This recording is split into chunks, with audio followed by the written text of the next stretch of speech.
Hello, wonderful people. Kathy Rose here, and I'm here to talk to you about the astrological patterns for October 2023. Well, we have a volatile month. It is just so full of activity. And I look forward to telling you all about that step by step here. First, let us start by looking at the mandala for Libra.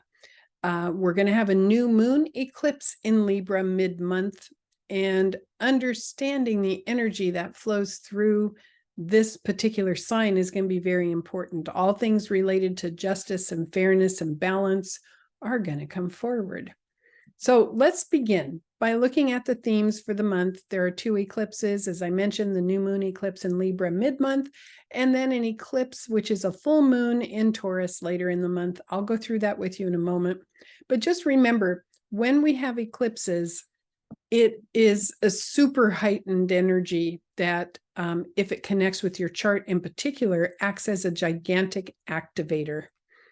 There are also going to be some waves of Plutonian energy and Plutonian activation, which is particularly strong for the United States in particular, but for each and every one of us also. I'll go through that in a moment. And we get completion finally with these Mercury and Venus retrogrades that have recently happened.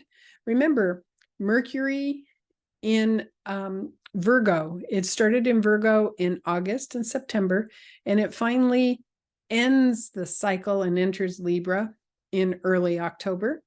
And that offers a completion. You need to be asking yourself, what were you focused on in the last few months? What was stirred up? What new ideas or insights came to mind? And did you reorganize anything? Venus in Leo entered Leo in June and then began the retrograde cycle. So we had all of June, July, August, and September with Venus in Leo. And it's going to end that and enter Virgo in early October. And so you need to be asking yourself, in the past 2 or 3 months, how has your view of relationships changed? How's your view of yourself and your own inner beauty? How has that changed? What corrections have you made? The bottom line is that in October, we get to integrate and digest all of the incredible energies that we received from the retrogrades of Mercury and Venus. And this is significant. If you review the last 2 or 3 months, you're going to find that you learned a lot. All right, so let's begin now and look at almost daily what's happening in October. We begin the month with incredible creative energies swirling around us, spiritual frequencies, intuition being wide open if you want to hook into it, because Mercury is going to be opposite Neptune. It's going to be exact on October 2nd. So this influence from Mercury-Neptune contact is not the best for deep analytical thinking or logic or anything that has to do with accounting or practical things, because Neptune is not practical energy. Neptune is creative energy. It's excellent if you want to write some poetry, if you want to fill your house with aromatherapy and then sense the energy patterns, if you want to sing or dance or meditate, anything that's related to creative energies or spiritual energies. So if you need to make analytical decisions, you're going to need to do it through your intuition. In other words, ask it directly from spirit as opposed to pure logic and facts. Later in the month, you'll be able to do that. But in this early part of the month, focus on the creative and the spiritual. And understand, when we have Mercury and Neptune together, or anything related to this, we also have this opportunity to understand how propaganda and spin in the news cycle or in politics or into just messages we receive on social media, how much we are bombarded. We have a constant diet of propaganda being fed to us every single day. And on October 5th, when Mercury completes the transit in Virgo and enters Libra, And on that same day, Mars will be conjunct the South Node. This whole early part of October, we have this opportunity to understand how much we are affected by the messages we are receiving on a daily basis.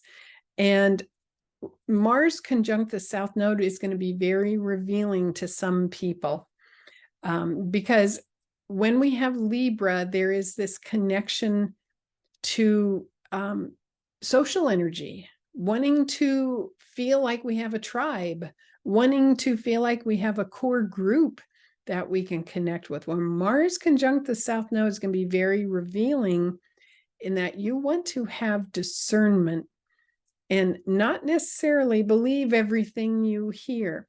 So what I would suggest to you is in that early part of October, when you read articles, especially articles from news cycles that align with your political views or with your social views in general, check and double check. Don't automatically believe everything you are reading. It's human nature that if a group that we align with presents information, we automatically believe it.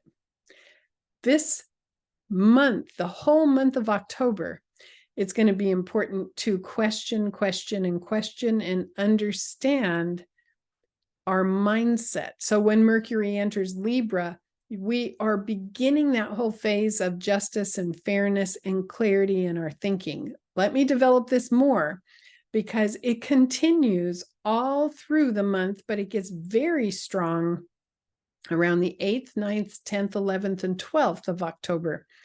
So I've entitled this Power and Sparks. We need to be aware. We start off kind of gently with Mercury opposite Neptune early in the month.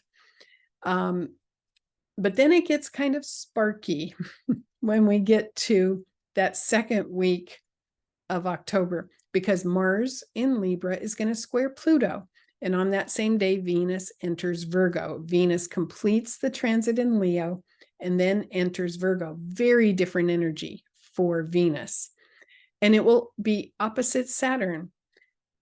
There's so much to say about Mars square Pluto and Venus opposite Saturn. First, the background energies could be volatile. People might be cranky. I don't want to program that for you. You know that's not my thing, to activate limitation or negativity. Mars square Pluto is a great time to exercise. It's a great time to be in touch with your personal power. But as far as controlling other people, which we can't do, we might be surrounded by people who are cranky, who are aggressive, who are assertive, who are confrontive. And we may see that in the social media cycle. We may see that in the political cycle. It could be people fighting. Venus opposite Saturn could be discernment that is offered to us. That's the most beautiful part of Venus opposite Saturn. But it could also make you feel a little heavy. So be aware that around the 8th, there is a volatility. And if you do post on social media, understand people always want to argue on social media, but it may be even stronger at that time. On the 10th of October, Pluto ends the retrograde. And we get what's called the Pluto return energy in the US reactivated. A lot of you may have already heard about this. As we have gone through 2023, Pluto has been activating the same degree in the US chart that it was in 1776 when we started the country. So it's called a Pluto return. And in this case, what that is offering, it's like it's jiggling the foundation of the country to say what needs to be purged, what needs to be released, where do you need growth? And it's going to be, we're going to be feeling it very strongly from the first of the month all through the month, but really strong right around the 8th through the 12th. On October 12th, Mars finishes the transit in Libra and enters Scorpio, which is a deliciously wonderful place for Mars to be. Mars in Scorpio is at home. It's very powerful. It engages energy wisely with commitment and determination. So you can engage that within yourself. Understand Mars in Scorpio can move mountains. So hook into it. It's going to be in Scorpio for all of October and a good portion of November. You can get a whole lot done at that time. Let me say something about Pluto here, because if you've studied astrology at all, or if you've Googled it from time to time, you know, Pluto gets a very bad rap.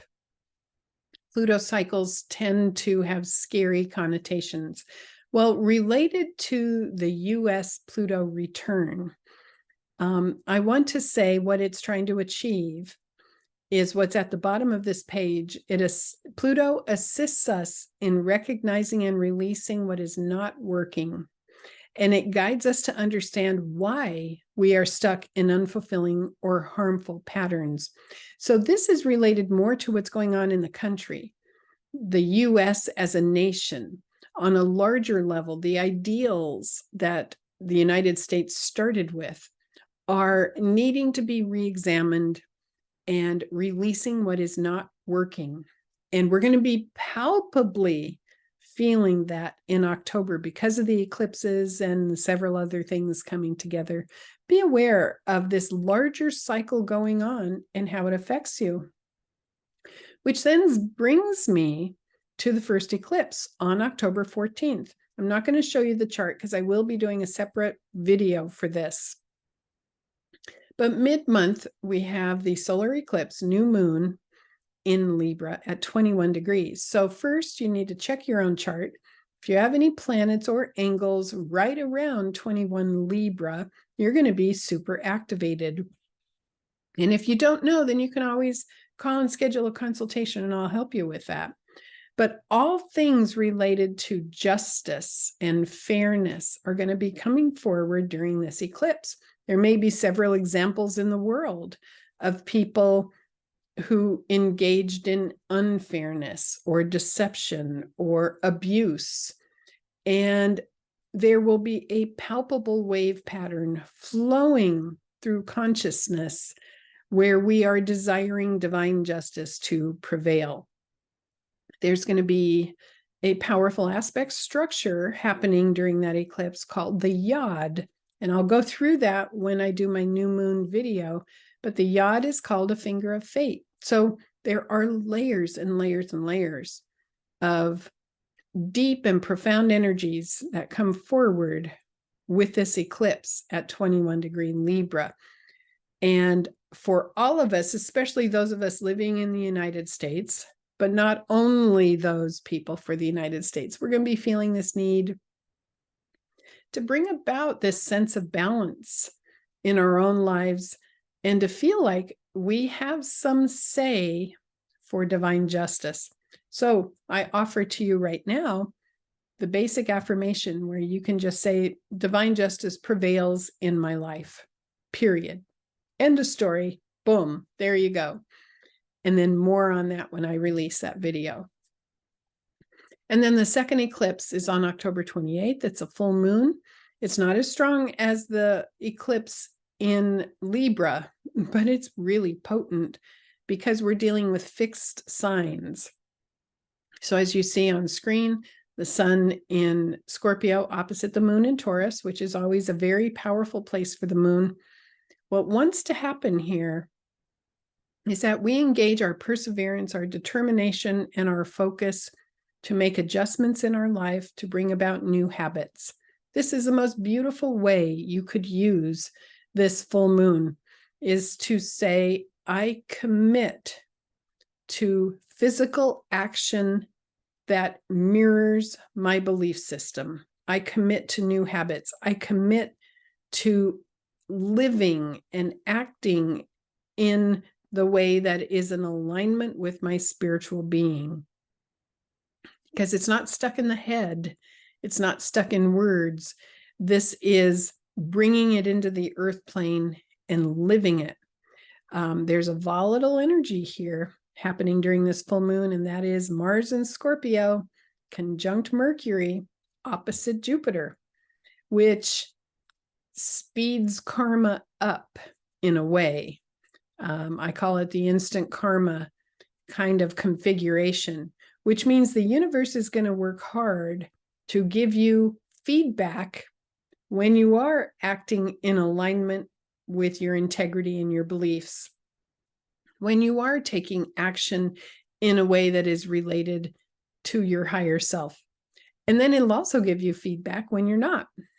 So when you aren't living with commitment, when you aren't living with interpersonal discipline, when you are not engaging in good habits, you will get feedback from the universe, and it will be very quick, and it will be powerful, and it will be in your face. So I'm not saying that to scare you. I'm saying that feedback is a good thing, because we want the reminder of, hey, you just stepped off your path. Get back in alignment. And we want that positive feedback when we are engaging our power and our focus and our passion and our commitment.